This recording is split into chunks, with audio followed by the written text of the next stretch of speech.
एजाज साहब, जो जंग है मुश्तबा साहब के आने के बाद एक चीज़ तो वाज़ेह है कि ईरान रेजिलियंस का मुजाहरा कर रहा है और वो जम के खड़ा रहेगा, पीछे हटेगा नहीं। और जो तेल का बहरान क्राइसिस पैदा कर रहा है यूरोप के अंदर और अमेरिका के अंदर, मुझे लगता है डिसाइडिंग फैक्टर शायद 3 से 4 हफ्ते के अंदर तेल बने, जंग पीछे चली जाए। जी बहुत शुक्रिया। बिल्कुल ऐसा ही लग रहा है क्योंकि दुनिया में काफ़ी इस वक्त अफरा तफरी पड़ गई है। और हमारे जैसे मुल्क जिनकी पहले ही इक्तसादी पसली बड़ी कमज़ोर थी, उनके लिए तो नेचुरली बहुत ही मुश्किलात हैं, लेकिन बड़े बड़े जो इक्तसाद हैं उनके ऊपर ही असर पड़ रहा है। बहुत सारे ममालिक के पास तो कुछ ज़ख़ीरा भी ज़्यादा होता है, तो उनका क्वेश्चन थोड़ा सा ज़्यादा है इसको करने के लिए, बर्दाश्त करने के लिए। चीन जैसे मुल्क हैं वो रूस से तेल खरीदना शुरू कर रहे हैं, वो ज़्यादा बढ़ा रहे हैं। अमेरिका को शायद कुछ ज़रूरत भी नहीं है तेल की, मिडल ईस्ट के तेल की। उनका अपना इतना इस्तात है, अपनी खुद एक्सपोर्ट भी कर रहे हैं। तो मेरे ख्याल में उनको तेल उस तरह का डिसाइडिंग फैक्टर नज़र नहीं आएगा।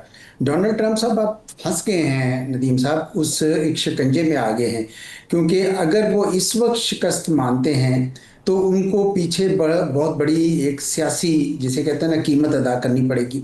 और अगर वो इसको आगे तूल लेकर जाते हैं तो भी वो सियासी कीमत अदा करनी पड़ेगी। उनका तो मकसद सिर्फ यही है कि किसी तरीके से ईरान के अंदर इतनी बमबारी हो जाए और इतने मसाइल बढ़ जाएं कि ये गवर्नमेंट जो है वो कहीं ना कहीं बिखर जाए या फसादात फूट पड़े, तो वो अपनी विक्ट्री डिक्लेयर करके इस जंग को बंद करें।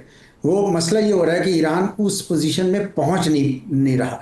ज़्यादातर लोगों का ये ख्याल था कि ईरान के अंदर पता नहीं इतनी इस्तात है कि नहीं, कितने इतने मिसाइल, इतने ड्रोन्स, इतने अस्करी साजो सामान है कि नहीं कि वो मुकाबला करता रहे। अभी तक तो लग रहा है कि उनके पास है, क्योंकि उन्होंने इतने इतने फ्रंट खोल लिए हैं। मेरे जैसा बंदा तो सोच भी नहीं सकता था कि वो सारे फ्रंट एक वक्त में खोल लेंगे। लेकिन उससे अंदाज़ा ये हो रहा है कि शायद उनके पास इतना एतमाद है कि वो काफ़ी हफ्तों जंग ये चला सकते हैं। अगर ऐसा है तो फिर तो वाकई बहुत बड़ा शदीद बहरान होगा, क्योंकि इसराइल तो नहीं हटेगा। इसराइल को तो वहाँ बैठे बैठाए फ़ायदा हो रहा है कि ईरान और अरब्स आपस में जंग लड़ रहे हैं। अभी अरब्स ने जंग लड़नी शुरू नहीं की है। अरब्स यानी इस वक्त कह रहे हैं कि ईरान को जंग, लेकिन अगर वो आप सोचें कि वो भी अगर उस जंग में शरीक हो जाएं तो फिर इसराइल को तो बैठे बैठाए कितना फ़ायदा है। इसीलिए मेरे जैसे लोग तो शुरू दिन से ये ख्याल कर रहे थे कि शायद ईरान इसराइल पे सबसे ज़्यादा फोकस करेगा, सबसे पहले फोकस उस पर करेगा, बजाय इसके कि अरबों की तरफ जाए। बहरहाल उनकी अपनी एक स्ट्रेटजी, उनकी अपनी हिकमत अमली है।